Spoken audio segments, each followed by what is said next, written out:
le Covid-19 qui a touché plusieurs milliers de nos compatriotes. Là, ils ont cadré pour pas qu'on ne puisse voir ses mains. Ça veut dire qu'il n'a pas besoin de se retenir comme il avait fait dans la première vidéo, parce que de toute manière, on ne voit pas le bas, ce qui explique tous ces gestes parasites, les mains qui commencent à bouger, etc. On voit qu'il a moins à faire attention et que comme ça, il a juste à se concentrer sur son visage. Qui sont âgés ou affectés par des maladies chroniques comme le diabète, l'obésité ou le cancer. Les personnels des hôpitaux, médecins, infirmiers. On a énormément de mouvements de sourcils qui soient ensemble ou comme là complètement dissociés. Alors on pourrait être tenté de les interpréter, mais là il ne faut pas du tout. Pour le coup, c'est ce qu'on appelle des mouvements d'interprétation ou d'interprète tout court. C'est-à-dire que là il interprète du texte à ce moment-là. Il n'est pas intérieurement dans la réflexion liée à ce texte-là. Il essaye de bien le réciter comme on réciterait bien une histoire, un conte ou une blague. Bon là c'est pas très drôle comme blague. L'ensemble des personnels du service public de la santé en France sont engagés avec dévouement et efficacité. Si nous avons pu retarder la propagation... Vous voyez ce qui se passe à chaque fois qu'il parle de nous, donc nous, le gouvernement, l'État français, il baisse l'intonation de la voix, ça c'est du non-verbal, hein. L'intonation, la prosodie fait partie du non-verbal, il baisse l'intonation de la voix, il rapproche un petit peu son corps de la caméra. C'est très léger, mais maintenant que vous le savez, regardez, on va le voir là. Avec dévouement et efficacité. Là il revient à nous. Si nous avons pu retarder... Vous avez vu vraiment la différence entre quand il parlait des autres et nous, et avec la voix qui se baisse un peu et qui devient un peu plus grave. C'est quelque chose pour transmettre de la sûreté, de la sécurité, de la proximité.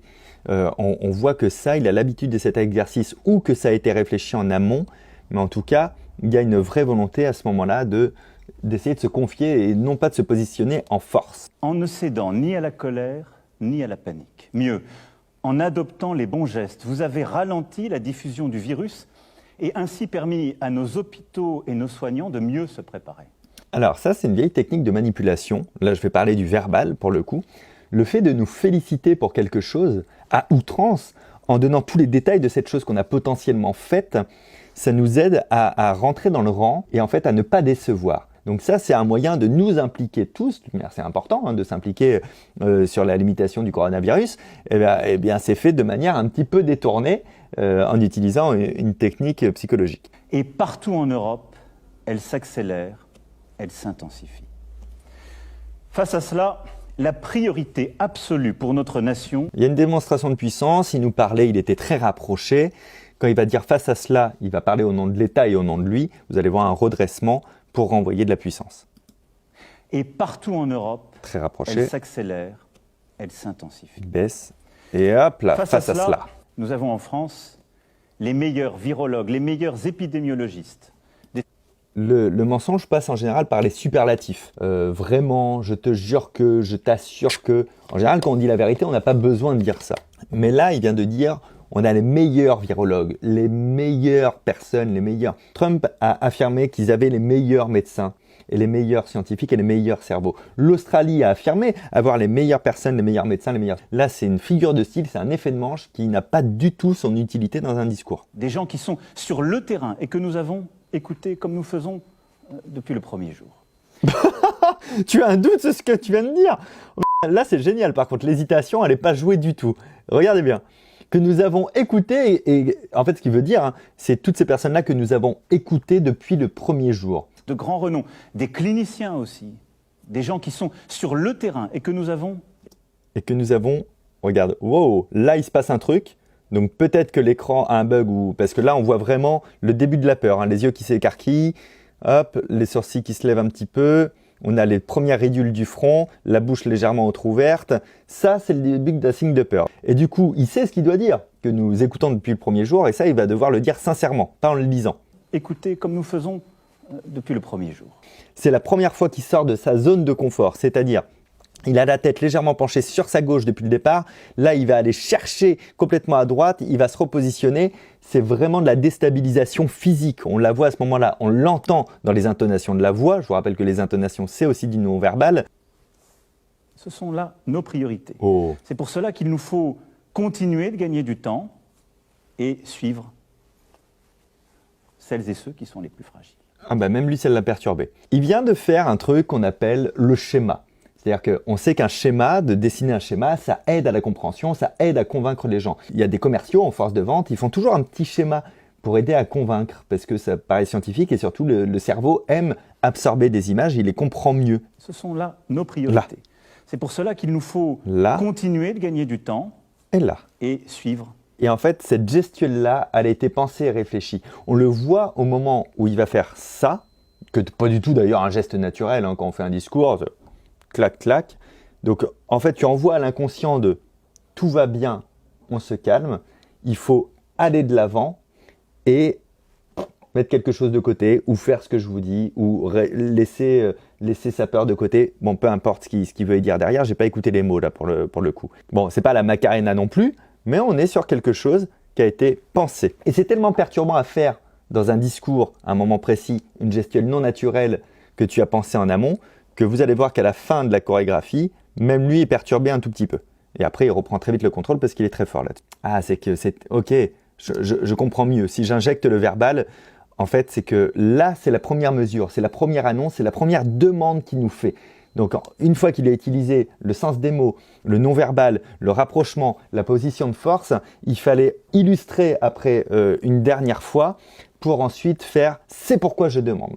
Il considère que rien ne s'oppose à ce que les Français, même les plus vulnérables, se rendent aux urnes. Le se rendre aux urnes, pareil, dans la puissance vocale, hein, pas dans le sens des mots, était beaucoup plus timide et discret. Il considère que rien ne s'oppose à ce que les Français, même les plus vulnérables, se rendent aux urnes. Wow, on est à 2 fois plus bas avec une vraie hésitation. Je pense qu'à ce moment-là, mon interprétation est celle-ci, hein, c'est que lui-même sait que c'est compliqué de dire ça. Et je pense vraiment d'ailleurs qu'il aurait dû s'abstenir parce que ce doute-là renforce l'incompréhension qu'on a du fait que tu demandes à toutes ces personnes-là de ne pas sortir de chez elles, mais par contre, elles peuvent aller voter. On entend tout le doute dans sa voix parce que lui-même, à ce moment-là, sait que ce n'est pas un bon discours, ce n'est pas un bon propos à tenir.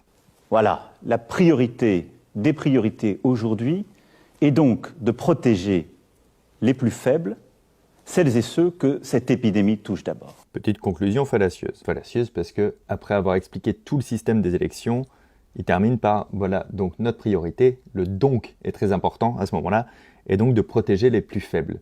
Ça ne va pas, c'était pas la conclusion de ce qui venait d'être dit, la conclusion c'était la priorité de maintenir le système électoral en place selon le calendrier établi.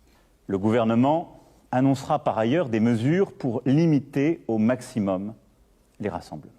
Alors là, vous avez vu, son intonation était précise, il savait exactement de quoi il parlait. Là, on le voit, il connaît ce qu'il y a derrière cette phrase. En disant que le gouvernement prendra des mesures pour limiter au maximum les rassemblements, il sait déjà à ce moment-là qu'il va y avoir, d'ici quelques jours, une interdiction des rassemblements de plus de 100 personnes qui va être annoncée. Pourquoi il ne l'annonce pas là, à ce moment-là? Je ne suis pas politicien, je ne peux pas le dire à votre place. Je pense que c'est pour qu'il n'y ait pas trop d'annonces d'un coup. Je pense que ça aurait été compliqué peut-être d'annoncer aux Français d'un coup les écoles sont fermées, les crèches sont fermées, les universités, les lycées, les collèges et les rassemblements sont interdits. Ça faisait un peu trop d'un coup. Je pense qu'ils se sont dit on va diluer ça. Et beaucoup des décisions que nous sommes en train. Alors ça, c'est très intéressant. C'est la couverture des mains. Quand les coudes sont sur la table et que les mains se couvrent l'une l'autre comme ça, on dit que ça témoigne du mode de raisonnement de la personne qui est en face de nous.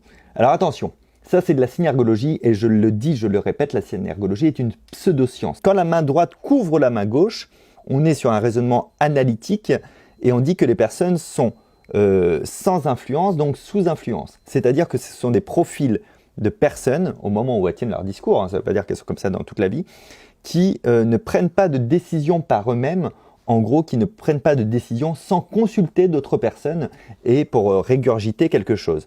Donc, si ça s'est avéré, si ce que je viens de dire est avéré pour traduire la position des mains, alors ça veut dire que de tout ce qu'il prend comme mesure et de tout ce qu'il nous amène, il n'y a rien qui ne vient directement de lui. Mais en fait, c'est normal qu'il n'ait pas voulu reprendre sa position avec les gilets jaunes où il avait l'air d'un robot, etc. Parce que là, on parle d'un truc de santé. Donc, il doit être absolument rassurant auprès du grand public. Pour être rassurant, il faut paraître sincère. Pour paraître sincère, il ne faut pas tout contrôler en même temps, ce n'est pas possible. Aussi, tout sera mis en œuvre pour protéger nos salariés et pour protéger nos entreprises. Quoi qu'il en coûte, on ne serait pas sur une forme d'hypnose conversationnelle, voulu ou non voulu. Le quoi qu'il en coûte qu'il y a là, je crois qu'il correspond au quoi qu'il en coûte quand il parlait de l'État. Pour prendre en charge les malades, pour sauver des vies. Quoi qu'il en coûte. Et on repasse à 14-19. Pour protéger nos entreprises. Quoi qu'il en coûte. Ah, on est sur le même découpage. Ça, plus on répète quelque chose avec la même intonation, là on n'a pas tout à fait les mêmes gestes, plus on l'ancre dans la tête de quelqu'un. Donc il a exactement la même prosodie et le même découpage. La seule différence entre la première et la deuxième fois, c'est que la deuxième fois, il le dit un peu plus fort. Je ne serais pas surpris qu'il le dise une troisième fois avant la fin pour ancrer le truc de « il n'y a pas de petits sacrifices et on doit tous le faire ». C'est bien pensé. L'ensemble des gouvernements européens doit prendre les décisions de soutien de l'activité, puis de relance, quoi qu'il en coûte. J'ai mon troisième quoi qu'il en coûte. Je l'avais dit ou pas? Et il est plus fort encore que le deuxième. On a eu le premier, il a commencé à hauteur basse. Le deuxième, 3 minutes après, un peu plus fort. Le troisième, 2 minutes après, donc on réduit le temps, encore plus fort. Quoi qu'il en coûte. Quoi qu'il en coûte. Quoi qu'il en coûte. Nous aurons sans doute des mesures à prendre, mais il faut les prendre pour réduire les échanges entre les zones qui sont touchées et celles qui ne le sont pas. Ce ne sont pas forcément les frontières nationales.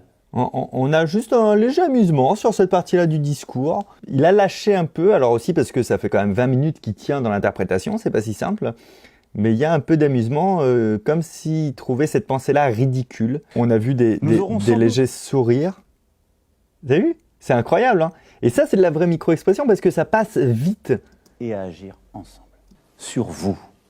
Pour les jours, les semaines, les mois à venir. Ok, on a une gêne Parce que je ici. compte sur vous. Quand il parle de temporalité. Pour les jours, les semaines. Il déglutit, on a la gêne, on voit un petit peu la gêne d'excuse, le désolé, c'est pas de ma faute, quand il va dire des mois à venir. Les mois à venir. Mais moi, quand je vois l'arrêt juste avant moi avec un déglutissement. Pour les jours, les semaines. Et cette expression-là sur le visage, un peu de peur, on a les raies au front, on a tout. Je pense que lui projette plus du mois que de la semaine. Les prochaines semaines et les prochains mois. Ah, vous avez entendu, les prochaines semaines et les prochains mois, on a encore l'essoufflement et la déglutition dessus. Juste sur les prochains mois. Écoutez. Les prochaines semaines et les prochains mois. On a la même tête que tout à l'heure et écoutez. Et on a le déglutissement derrière. Je pense vraiment qu'il craint que ça dure longtemps ou qu'il sait que quoi qu'il arrive, ça va durer au moins 2 mois. Et à retrouver cette force d'âme qui est la nôtre. Et qui a... Je ne sais pas si vous avez remarqué ou si tu as remarqué Loïc, mais autant les 2 premiers tiers de la vidéo étaient très on balance avec les mains, autant le dernier tiers des recommandations est très on avance. On a vraiment ce geste-là qui revient systématiquement. Ok, comme d'habitude, les analyses non verbales que je fais n'ont pas vocation à donner un avis quelconque. En fait, juste on regarde et on voit ce qu'on peut commenter. C'est ce qui a été fait. Merci beaucoup d'avoir regardé cette vidéo. À très bientôt. Ciao!